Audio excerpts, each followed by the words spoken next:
नमो सिद्धार्णं नमो आयर्याणं नमो उवजायाणं नमो लोय सवसाहूणम्।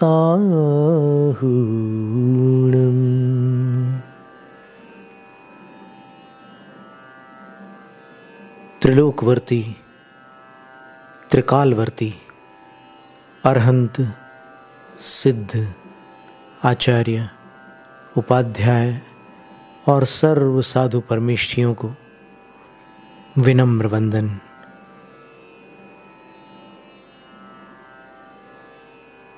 श्रवण बेलगोल में विराजमान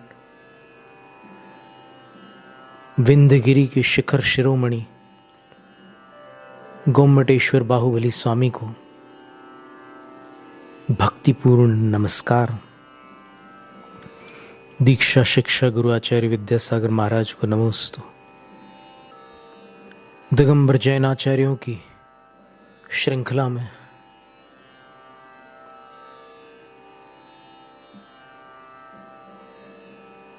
विद्वत्ता के सिद्धांत चक्रवर्ती आचार्य नेमिचंद्र स्वामी, जिन्होंने गुम्मटसार जीवकांड, गुम्मटसार कर्मकांड, लब्धिसार, क्षपणासार और त्रिलोकसार जैसे दुरूह ग्रंथों की रचना की और गोमटेश अट्ठय, गोमटेश स्वामी का ये अष्टक रचा।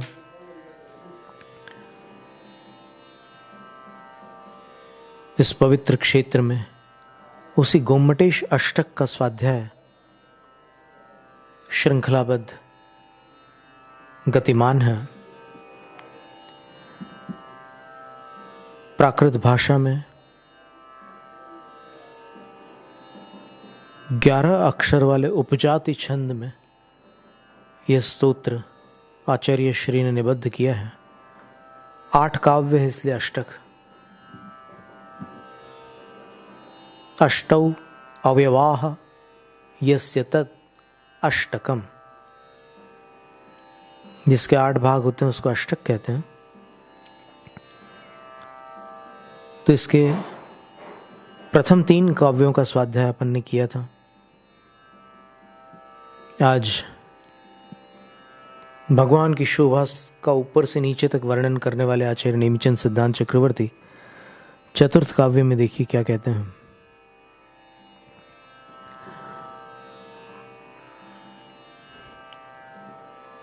विंझाय लग्गे पविभासमाणं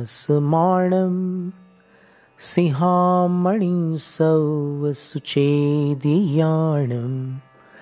तिलोय संतोषय पुण्यचंदम तम गोमटेशं प्रणमामि नित्यम्।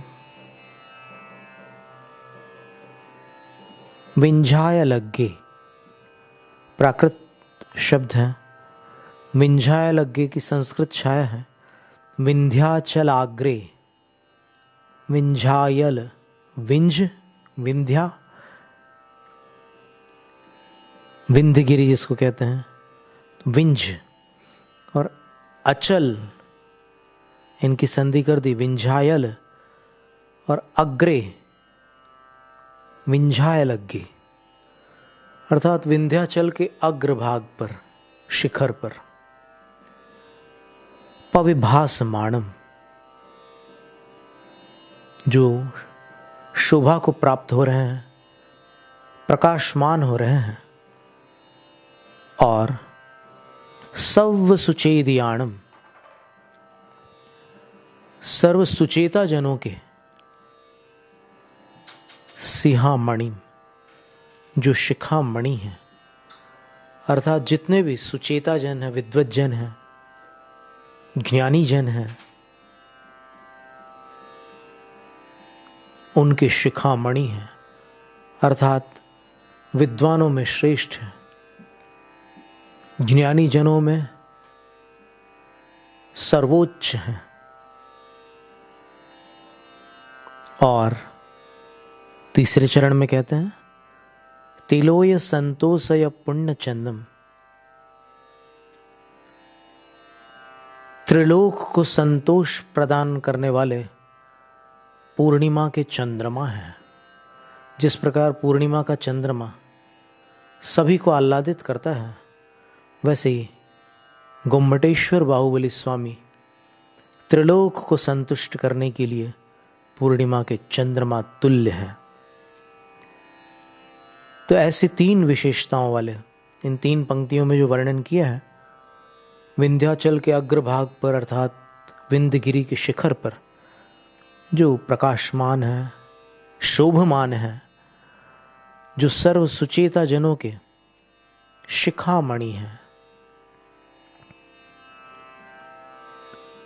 जो त्रिलोक को संतोष प्रदान करने वाले पूर्णिमा के चंद्रमा तुल्य है, तम गोमटेशम प्रणमामि नित्यम। उन गोमटेश को मैं नेमिचंद्राचार्य नित्य प्रणाम करता हूं। प्रतिमा का इतिहास पूर्व वृत्तांतों में आ चुका है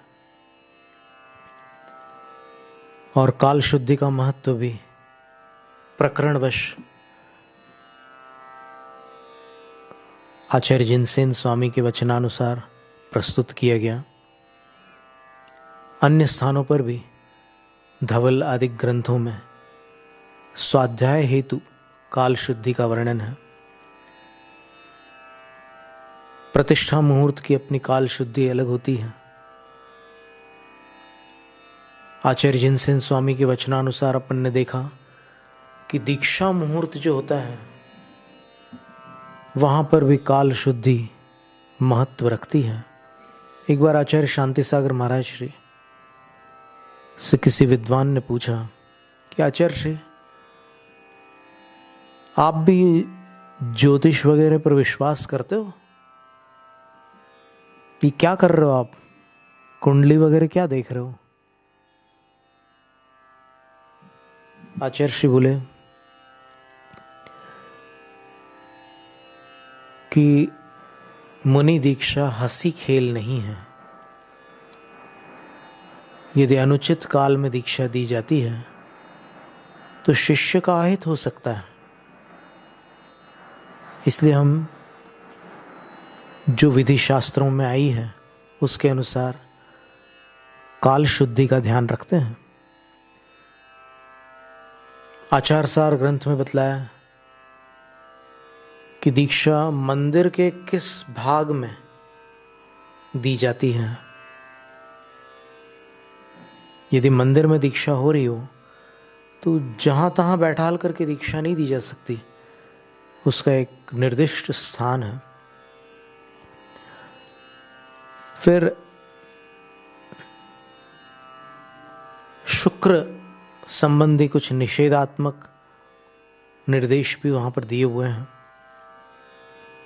यानी दीक्षा लग्न स्थिर लग्न हो तो उत्तम है, लेकिन स्थिर लग्न में वह शुक्र ग्रह से संबंध रखने वाली लग्न न हो। यानी वृषभ लग्न में दीक्षा नहीं दी जाती। ऐसी बहुत सारी बातें उल्लिखित है। तो इसलिए आचार्य जिनसेन स्वामी ने कहा था कि इन पूर्व आचार्यों की, वृद्ध पुरुषों की परिपाटी का आदर करते हुए दीक्षा दी जाती है, तो वह आचार्य भी पूर्व परंपरा संबंधी विनय रखने वाले आचार्य माने जाते हैं। ऐसी सब चर्चाएं थी। तो मूल विषय तो ये था कि यहाँ पर जो प्रतिष्ठा हुई गोमटेश्वर भगवान की, वो मध्य रात्रि से पूर्व हुई थी और चैत्र शुक्ला पंचमी की तिथि थी। और अब भी रथोत्सव यहाँ पर बड़ी भव्यता के साथ प्रतिवर्ष आयोजित होता है उसकी स्मृति में।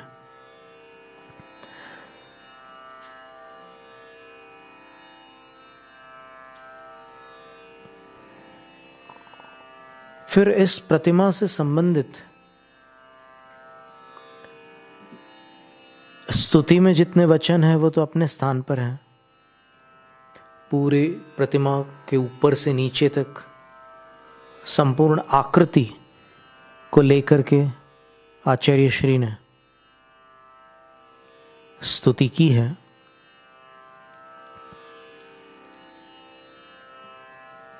लेकिन आचार्य नेमिचंद सिद्धांत चक्रवर्ती ने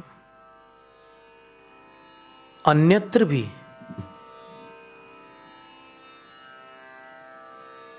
गोमटेश्वर बाहुबली स्वामी का वर्णन किया है। कर्मकांड ग्रंथ के समापन में उन्होंने कुछ गाथाएं लिखी हैं जहां पर गोमटेश्वर प्रभु का उल्लेख मिलता है। इसी प्रकार अन्य आचार्यों ने भी गोमटेश्वर स्वामी का बहुमान किया है। आज तो अनेकानेक आचार्यों द्वारा, मुनिराजों द्वारा, आर्यिकाओं द्वारा, त्यागी व्रतियों के द्वारा भगवान गोमटेश्वर पर विभिन्न प्रकार के काव्य, भक्तियां, पूजाएं, स्तुतियां लिखे जाते हैं। ये समझ लीजिए कि अभी चौथे काव्य में आचार्य महाराज ने विंध्याचल के अग्रभाग पर, शिखर पर भगवान शोभित हो रहे हैं। सर्व सुचेता जनों के जो शिखामणि हैं और त्रिलोक को संतुष्ट करने वाले पूर्ण चंद्रमा जैसे हैं, इन तीन बातों को प्रस्तुत किया है। इसका पद्यानुवाद देखेंगे।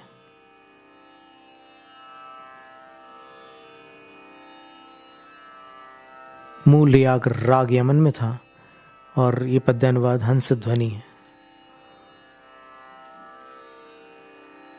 विंध्याचल के उच्च शिखर पर जो अत्यंत प्रकाशित हैं, विद्वज्जन के मध्य शिखामणि जैसे होते भासित हैं। आनंदित करने त्रिभुवन को पूर्ण चंद्र सम शोभित हैं।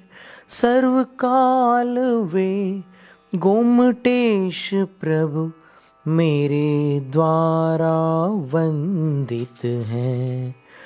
जय जय बाहुबली स्वामी, जय जय बाहुबली स्वामी, जय जय बाहुबली स्वामी, जय जय बाहुबली स्वामी।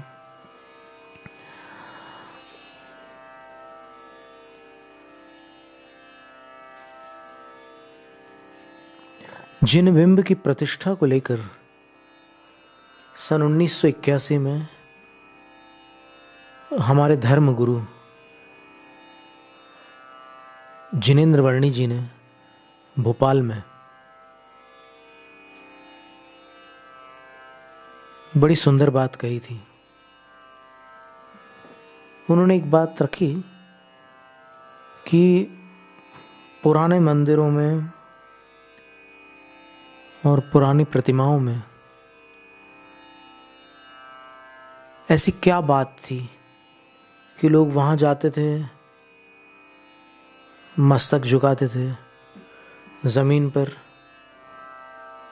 सिर टेक देते थे और उनके बिगड़े हुए काम बन जाते थे।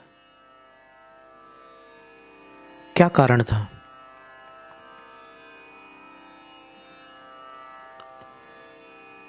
तो उनका जो चिंतन था वो ये था कि वो बहुत श्रद्धा से आते थे और नमस्कार करते समय भक्ति भाव से नमस्कार करते थे। पीड़ा भाव से नमस्कार नहीं करते थे, वो यहां भक्ति से नमस्कार करते थे और पीड़ाओं से मुक्त होते थे। और वो प्रतिमाएं भी जो थी पुरानी, उनकी स्थिति भी बड़ी अनूठी थी। जैसे उनने एक दृष्टांत दिया था कि प्रतिष्ठा का मुहूर्त, प्राण प्रतिष्ठा का समय, जैसे अंतिम जो प्रक्रिया होती है प्रतिमा में, जब भगवत्ता की स्थापना की जाती है प्रतिमा में, बड़े दिव्य मंत्र होते हैं और बड़ा अलौकिक वातावरण होता है। द्रव्य और भाव की बड़ी पवित्रता भी वहाँ पर बरती जाती है। बाह्य और अंतरंग शुद्धि के साथ वहाँ पर प्रतिमा को अभिमंत्रित किया जाता है, जिसको नयनोन्मीलन संस्कार अथवा सूर्य मंत्र की प्रक्रिया भी कहते हैं।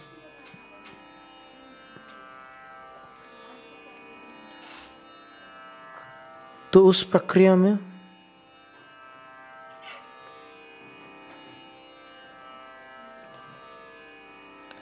सबको वहां से अलग कर दिया जाता है।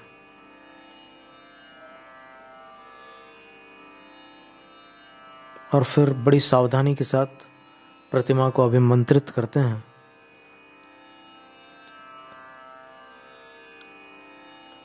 पर जिनेंद्र वाणी जी का कहना था कि वो तो उस प्रतिष्ठा की चरम सीमा है। वास्तव में प्रतिष्ठा का संकल्प करते ही प्रतिष्ठा की विधि भावों से शुरू हो जाती है। जैसे किसी सेठ के मन में भाव जागृत हुआ कि धनोपार्जन तो खूब हो रहा है, धर्मोपार्जन कहां हो पा रहा है। काश हमारे यहां भी एक भव्य मंदिर होता, एक जिनालय होता, तो हम भी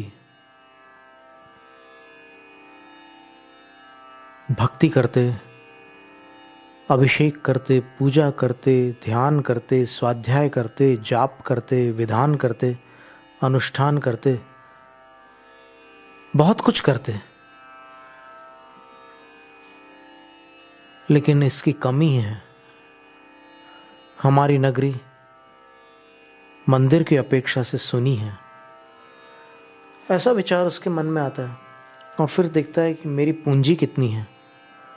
अगर एक भव्य मंदिर बनाना है तो फिर मुझे उसकी व्यवस्था भी देखनी होगी, आर्थिक व्यवस्था। और फिर वो सब देख लेता है और निर्णय करता है कि जीवन में यह कार्य तो मैं कर ही लूं। जब तक मेरी आयु है तब तक ये कार्य तो मैं कर ही लूं। निर्णय करने के बाद वो तद विषयक, अर्थात उस विषय से संबंध रखने वाले जो जानकार हैं उनसे संपर्क करता है। बड़े बड़े विद्वान हैं, बड़े बड़े गुरुजन हैं, आचार्य हैं, उपाध्याय, साधु, गणनीयारिका, संगस्तारिकाएं, क्षुल्लक क्षुल्लिकाएं, जो जो विद्वान है उस विषय के जानकार हैं, उन सब से मिल मिल करके अपनी भावनाओं को प्रकट करता है। और फिर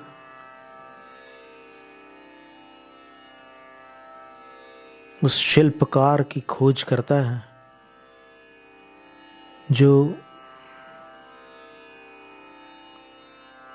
उसकी भावनाओं में छवि उसकी दृष्टि में आई थी, वैसी छवि को साकार करने वाले किसी शिल्पकार की खोज करता है।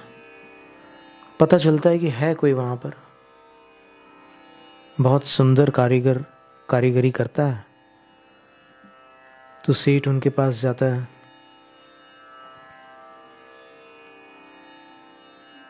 उसको अपने पास नहीं बुलाता, वो स्वयं उसके पास जाता है और वहां जाकर देखता है व्यस्त है, प्रतीक्षा करता है।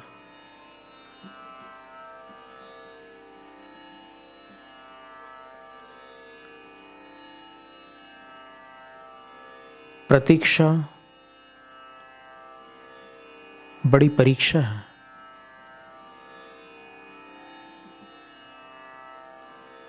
धीरज का बांध टूटने लगता है प्रतीक्षा करते करते।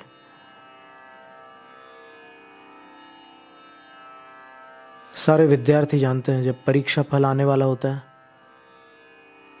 तब कितनी बेसब्री से वो प्रतीक्षा करते हैं।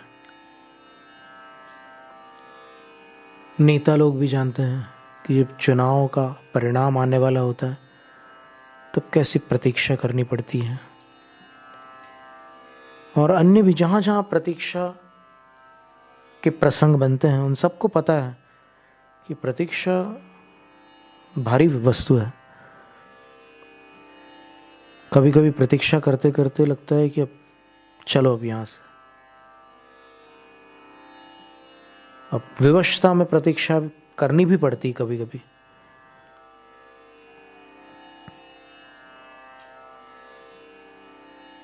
न्यायालयों में जो मामले जाते हैं उनका परिणाम आने के लिए कितनी प्रतीक्षा करनी पड़ती है।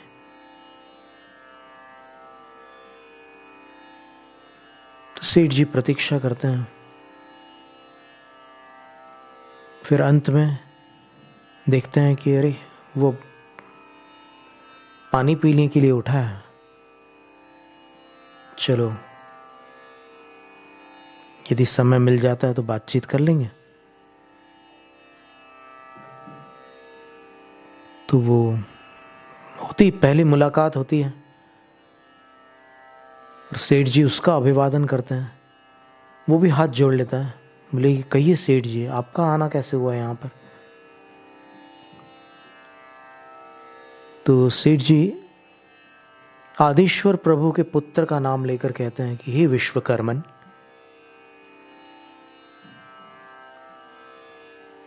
वास्तु विद्या आदिनाथ भगवान ने अपने पुत्र विश्वकर्मा को सिखलाई थी। संगीत विद्या वृषभ सेन को सिखलाई थी। भरत बाहुबली, ब्राह्मी सुंदरी, इन पुत्र पुत्रियों को भी उन्होंने उनकी प्रतिभा के योग्य विद्याएं सिखलाई थी उनकी जानकारी से। तो विश्वकर्मा तो विश्व प्रसिद्ध है।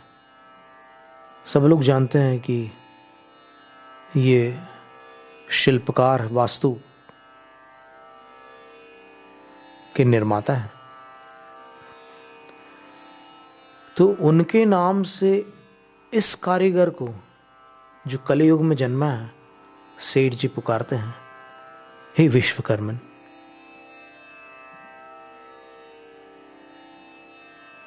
मैं आज तुम्हारे पास कुछ मांगने आया हूं। तो कारीगर बोलता है कि सेठ जी आप कैसी बात करते हैं, हम लोग छोटे लोग हैं, आप इतने बड़े सेठ होकर मुझसे क्या मांगोगे और मैं क्या दे पाऊंगा। बोले नहीं, तुम छोटे नहीं हो, तुम पाषाण से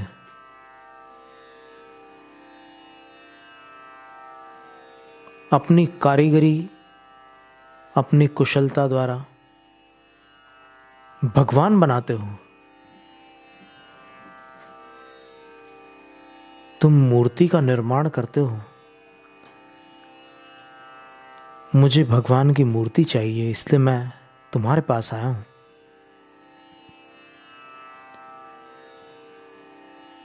कारीगर कहता है कि सेठ जी, समझने में थोड़ा सा अंतर पड़ रहा है। वास्तव में मैं भगवान को कैसे बना सकता हूं? भगवान को मैं तो क्या, कोई नहीं बना सकता। अगर भगवान को किसी ने बना लिया तो वो बनावटी हो जाएंगे। भगवान भगवान इसलिए हैं क्योंकि कोई उनको बना नहीं सकता।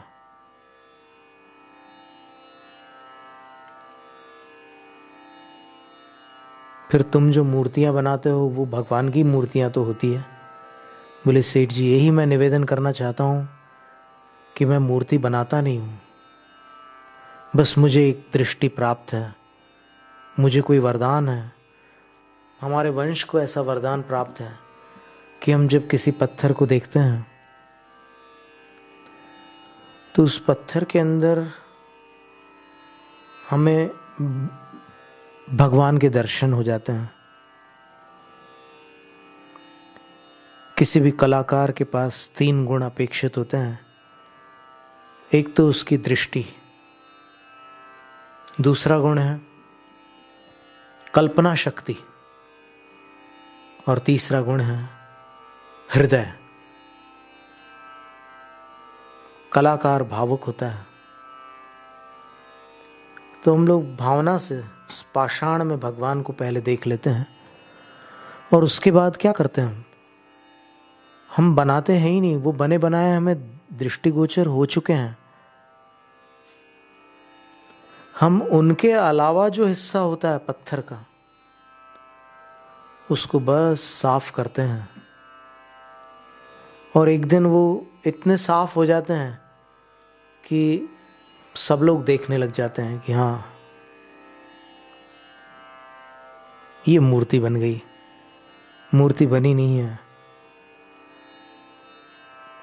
भगवान प्रकट हुए हैं।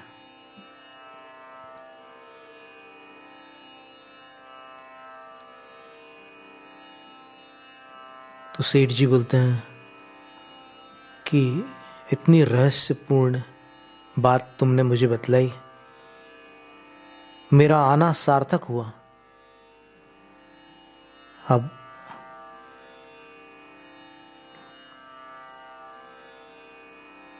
मैं आशा करता हूं कि आप मुझे निराश नहीं करोगे। मूर्तिकार कहते हैं कि जी सेठ जी, आपकी भावना, आपकी शैली, आपका बर्ताव देखकर मैं किसी कीमत पर नकार नहीं सकता। मैं अवश्य ये कार्य संपन्न करूंगा। तो सेठ जी बोलते हैं कि क्या मुझे तुम ये बताओगे कि यहां पड़े हुए इतने सारे चट्टानों में कौन सी चट्टान में तुम्हें मेरे प्रभु दिख रहे हैं? तो वो सेठ जी को अपने साथ ले जाते हैं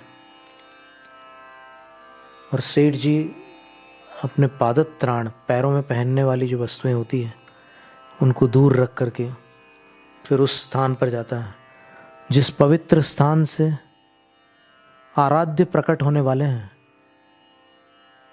अभी काल बहुत शेष है, लेकिन तब भी उस स्थान का आदर करते हुए सेठ जी जाते हैं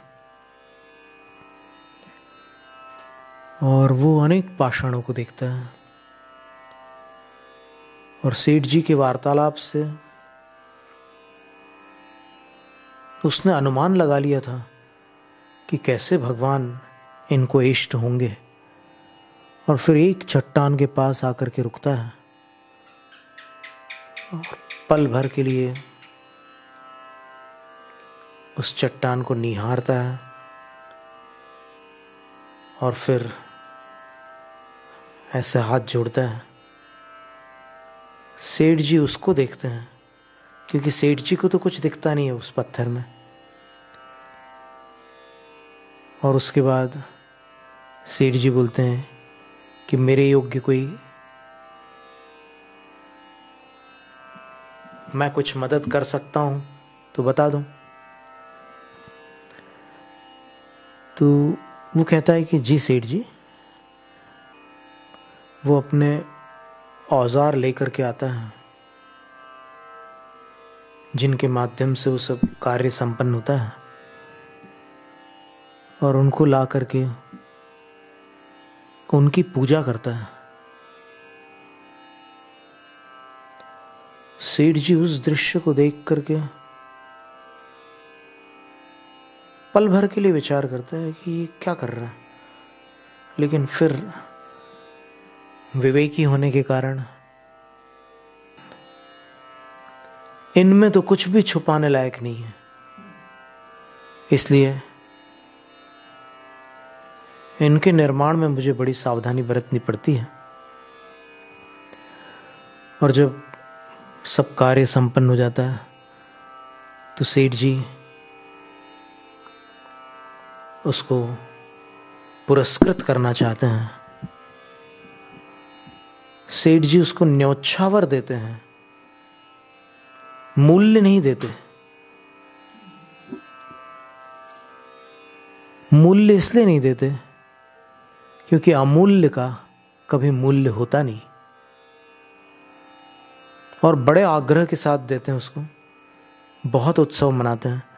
और फिर वो जो प्रतिमा को लाने वाला, पहले छकड़ों पर आती थी प्रतिमा, अब तो बड़ी बड़ी गाड़ियां आ गई हैं।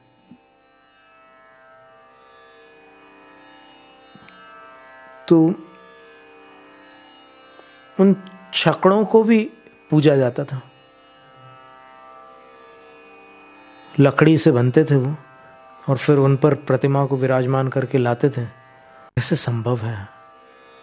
आपको आना ही होगा। सब संघों से निवेदन करके सबको बुलाते हैं और सारा प्रबंध भी करते हैं। और अंततः वहां पर जब प्रतिष्ठा संपन्न होती है तो अवर्णनीय स्थिति बनती है। जैसे यहां पर जो कार्य हुआ था सन 981 में, बस आज स्मृतियों में है और श्रुतियों में है, सुनने में आता है, और सुना है वो बस स्मृति में आता है। पर क्या स्थिति बनी होगी इसकी कल्पना कर पाना बस 12 साल में एक बार कुछ अनुमान गम्य हो पाता है। जब यहाँ 12 सालों में बड़ा भारी उत्सव होता है, बड़ी भीड़ लगती है और बड़ा भव्य अभिषेक होता है, तब लगता है कि जब वहाँ प्रथम अभिषेक हुआ होगा तब क्या स्थिति बनी होगी। प्रतिष्ठा विधि, भक्ति, पवित्रता, इनका पूर्व काल में बहुत महत्व था।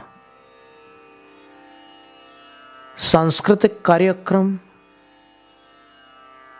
अपने समय पर अपनी सीमा में चलते थे, पर कार्यक्रम क्रियाक्रम से अधिक महत्वपूर्ण नहीं होते थे। क्रियाएं और प्रतिष्ठा विधि, मंत्राराधना आदि अधिक महत्वपूर्ण होते थे। इसलिए जैसे ही सूर्य मंत्र होता था तो एक प्रकार से कह लें कि तहलका मच जाता था। अकाल हो तो अकाल चला जाए, असाध्य रोगी स्वस्थ हो जाए, और ऐसे अनेक अनेक अतिशय होते थे, चमत्कार होते थे। तो बस उसका स्मरण आता है जब भगवान के दर्शन करते हैं। तो ऐसी पवित्र विधि में जो ये प्रतिष्ठा हुई उसका आज तक प्रभाव है। पूरे विश्व में जैन प्रतिमाओं में एक प्रतिमा का नाम विख्यात है, गोमटेश्वर बाहुबली, जय गोमटेश। जैनम जयतु शासनम, जैनम जयतु शासनम, जैनम जयतु शासनम।